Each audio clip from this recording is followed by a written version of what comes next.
Okay, this is the first out of 4 videos for Chris at Actom Energy, and here we have the cleanest and most updated version of connection diagram E2231.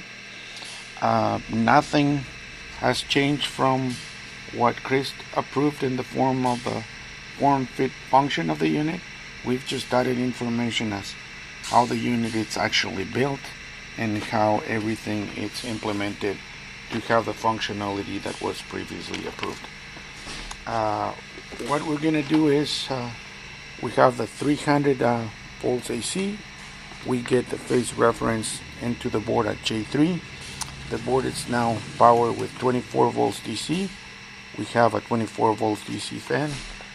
We have the means to either go open loop or closed loop by disconnecting the CT and changing this 3-position jumper.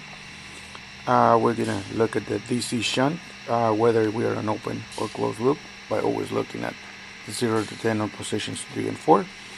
Only when the CT is installed, we're going to have the corresponding 0 to 210 current feedback from the AC line, and this will be the current command when it's open loop, or it will be the current limit when it's in closed loop.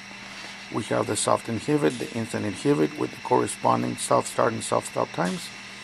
We have that polarity command that it's normally, when it's not connected, it's in the forward direction. When it's pulled down to pin 14 common, you fire in the negative. Important that we cannot fire we cannot change polarity when the SCRs are firing. We're always going to inhibit. We can take a look at the output current and then we'll transition and then fire in the opposite direction. We have the 3 relays, the enable, the forward direction and the reverse direction, that will operate according to the established conditions, that they will only close when they are either when the board is enabled or when we are actually firing in the forward or in the reversed. We have a temperature switch that will just be available to the customer, and we do also have here the fan temperature switch. We have a DC bus internal that it's connecting to different points on the board that need the 24 volts DC, like relays and like the ISO board.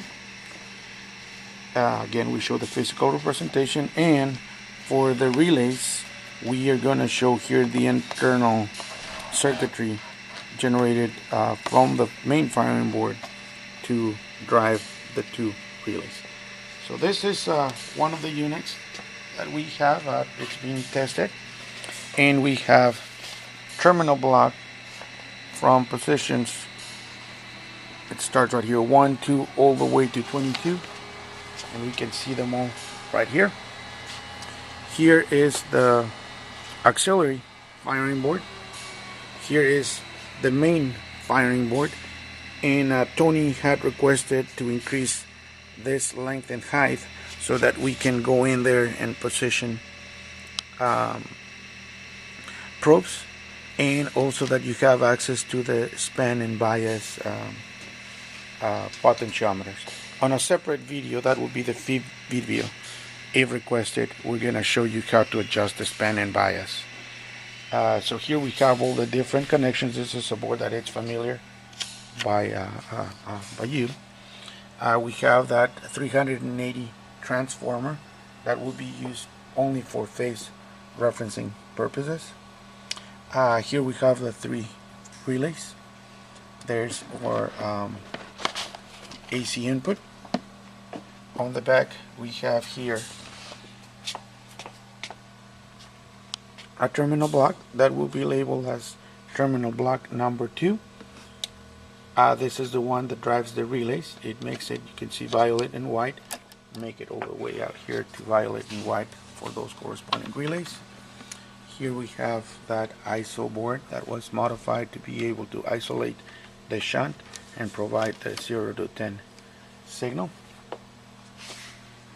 Here we have on this end the 24 DC fan. Here we have our connection to the load, and if if I can show on the other side, we do not have anything on that end. What we're going to need to test this board is we're going to have initially 2 meters, one allocated to the reverse relay, the other one to the forward relay, which we notice they are open because the unit is inhibited. This meter will be used for different purposes depending on what we're looking at. Here we have the load current on this probe, we have the DC output, we have the control input power, 24 volts DC, and SIG high when the board is connected or configured for open loop. The other thing we want to show here, I forgot to mention, is we have the connection here to the CT, and here we have the 3-position jumper. One of the things that we'll do, one of the final steps, is we're going to have a label here indicating which position is for current regulation and which position it's for open loop, as indicated here on the schematic, and we notice that the notes now mention where they are. By the way, I'm going to review this drawing and then I'll send it along with the video so that if there's any modification, changes, or adjustments that we need to make, we'll do that. This is the end of the first video. On the second video, we're going to do some actual testing.